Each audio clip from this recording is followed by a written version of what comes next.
I know that you guys are probably sick of hearing about Abraham Lincoln, but he's such an integral part to what happens that leads to the actual Civil War. So, as we learned, he's a no-name politician from Abraham Lincoln. That no name means, he's not Stephen A. Douglas, who has made a name for himself and everybody knows. He was born in 1809 in Kentucky to anti-slavery parents. Of course, Kentucky will remain a slave state even throughout the Civil War. It's a border state. It never secedes, but it's a slave state. It was legal, and some of his family members actually owned enslaved people.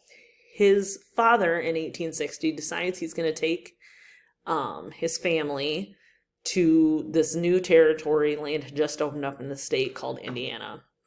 And it's a free state. And when he leaves Kentucky, it is partly because of the slavery issue.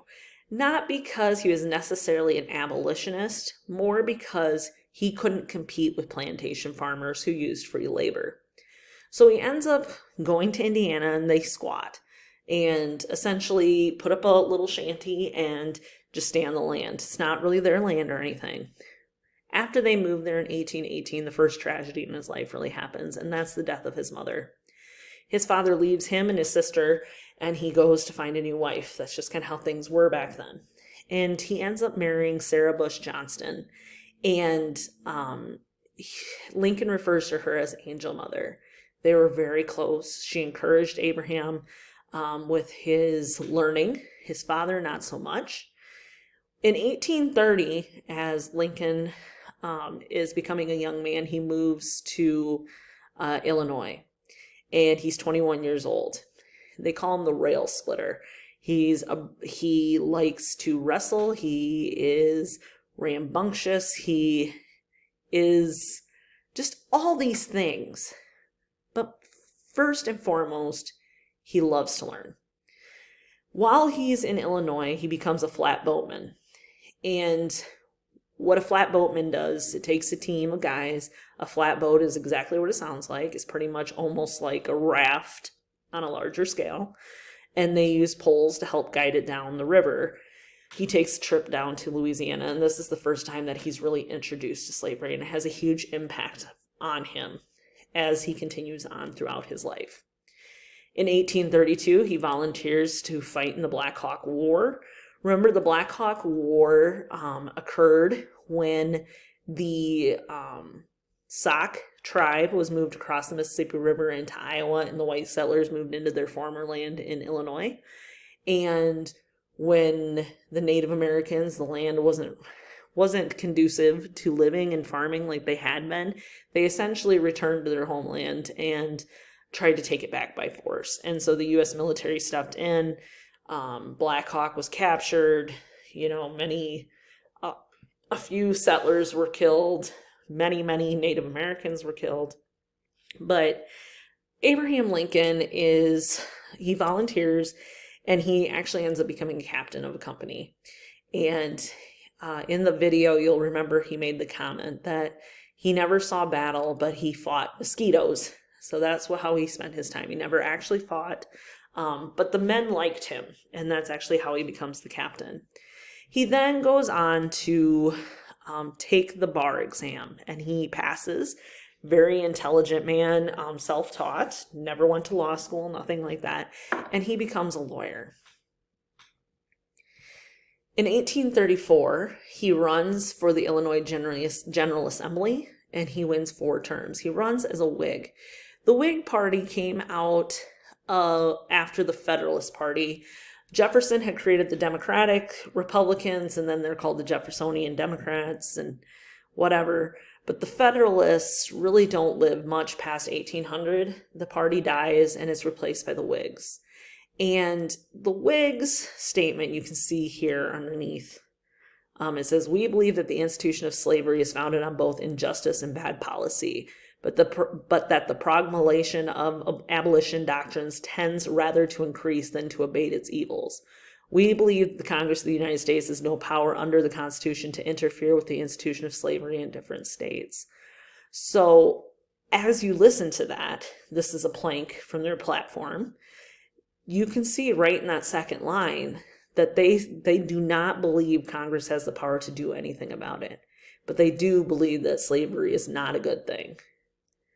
And while he serves in the Illinois General Assembly, he really works on infrastructure things, trying to get the railroad through Illinois, trying to fix the rivers in Illinois.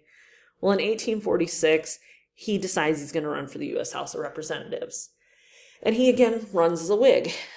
He only serves one term, though. And remember that a term for the House of Representatives is 2 years. He did propose legislation to begin abolishing slavery in D.C. He believes, since it was under federal government control, that Congress did, in fact, have the authority to make rules regarding slavery. They did in the rest of the country. And he also introduced that spot resolution. If you'll remember, that's when he called for President James Polk to point out the very spot where American blood was shed to decide if the Mexican-American War was just or not. Well, he loses after the spot resolution, which was wildly unpopular. He loses that next election. Going down the road a little bit, in 1854, he decides he's going to run for the U.S. Senate against Stephen A. Douglas. Him and Stephen A. Douglas had known each other since the days of the Illinois General Assembly. Douglas is a Democrat, and he, as he's running against Douglas, he really kind of comes into his own as a great orator. But even with this, he still loses that election. He is upset about the Kansas-Nebraska Act, which Stephen A. Douglas, remember, played a heavy part of instituting. And Lincoln himself says, "I hate it because of the monstrous injustice of slavery itself. I hate it because it deprives a Republican example of its just influence in the world, enables the enemies of free institutions with plausibility to taunt us as hypocrites." He was a supporter of the colonization movement. And if you remember from the last unit, the colonization movement was the idea that the white people and the African Americans would never be able to live next to each other. They would never be treated as equals.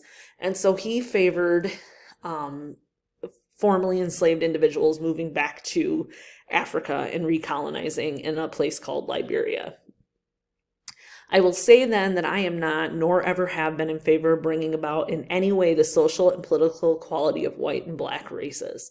And I know that a lot of people that hear this quote are just shocked, because that is not how Abraham Lincoln is portrayed. But he really, it takes him a while to get to the point where he believes abolition is something that can actually truly happen. In 1854, the Republican Party is formed, mostly in response to the Kansas-Nebraska Act. It is anti-slavery. Most of the members are former Whigs or members of the Free Soil Party. We haven't talked a lot about the Free Soil Party, but it was a political party in the 1840s, 1830s, who was made up mostly of Midwestern farmers who were very anti-slavery for the fact that they were in competition economically. And so they were supporters of free soil, having free states. They're not abolitionists, but they are anti-expansionists, meaning that they don't want to see slavery continue to grow in the country. In 1856, they run their first presidential candidate. That's John C. Fremont. He calls for the abolition of slavery in the territories that are still not formed into states. He lost, but he did win 11 northern states and 2/5 of the electoral vote, which is quite significant when you think about them as a third party running in a two-party candidate system. In 1860, they run their second presidential nominee, and that, of course, is Abraham Lincoln, and he wins. So let's talk about the 1860 election. The 1860 election is really unique for the fact that there's actually 4 viable candidates running against each other. The Republicans have William Seward. He's a U.S. Senator and now a New York governor, and he's a fierce abolitionist. He's well known. He has a good reputation. He's kind of like the poster boy of the Republican Party at this point. They also have Abraham Lincoln. Again, he had been an Illinois congressman. He was an Illinois lawyer. He did not accept abolition, but wanted to prevent the spread of it. He was more of a moderate choice. And so as the Republicans are looking for their candidate, that's really what they need. Okay, Seward is too extreme, and so they need someone who's more middle of the road to pull in some of those Democrats. And so they select Abraham Lincoln, and it takes a little while at the National Convention in Chicago, but he does end up getting the required number and does become the Republican candidate. The Democrats are in chaos in 1860. So the Democrats needed support from the North and the South to be able to win. And so the Democratic National Convention that year was held in Charleston, South Carolina. Well, chaos erupts, and the Southern Democrats walk out. Stephen A. Douglas is selected at that national convention as the Democratic candidate to run for the Democratic Party. But what happens is that the Southern Democrats end up having a national convention of their own, and they select John C. Breckinridge, who is a very well-known politician from Kentucky, to run for them. So you have a Northern Democrat, a Southern Democrat, a Republican running for president, and the Constitutional Union Party also throws in a candidate. And the Constitutional Union Party didn't really run on a platform for or against slavery. What they were for was preserving the Union. And so they did not want to abolish slavery, and they didn't really want to get caught up in that. And they choose John Bell, who had been a former U.S. Senator, and he was from Tennessee and a slaveholder.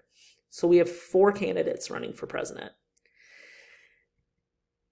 So here's Abraham Lincoln, Stephen A. Douglas. Then, of course, you have, what's his name? I can't even, Breckinridge. And then you have John Bell. So it really was like 2 separate campaigns as the election is happening. And campaigns were very different in 1860. The presidents, or the people running for president, really didn't go out and campaign all that much. It was mostly people who were out campaigning for them. The North really focused on Lincoln and Douglas, and the South really focused on Bell and Breckinridge. Some Southern states didn't even have Lincoln and Douglas on their ballots in 1860. So like I said, they don't really go out and campaign. So Lincoln really spends most of 1860 in Springfield, still working as a lawyer, his family, doing his thing. Bell stayed home. Breckinridge did go out and give one speech in Lexington. And then Douglas, they call him the little bulldog, right? So he's out traveling the country, both north and south. And in the South, they do not like him. He is not gaining any ground there. And so comes time for the election. So here's a map of the election of 1860. Abraham Lincoln, you can see he's in red. He won 180 electoral votes, which is way past the majority of 162? Or 170, 170 to win. You will see, look at his popular vote, right? So he is the only president to win with with the lowest number of popular vote. And then you have Stephen Douglas, who shows poorly. He wins Missouri. He doesn't even win his home state of Illinois. He does split New Jersey and get a few electoral votes from New Jersey, but he really does not do well. John C. Breckinridge, the Southern Democrat, on the other hand, does very, very well in the South, in the Deep South. And then you have John Bell, remember, he's from Tennessee. He gets, Kentucky and Tennessee, and he gets Virginia, which is quite impressive considering Virginia is the largest slave-owning state at that time.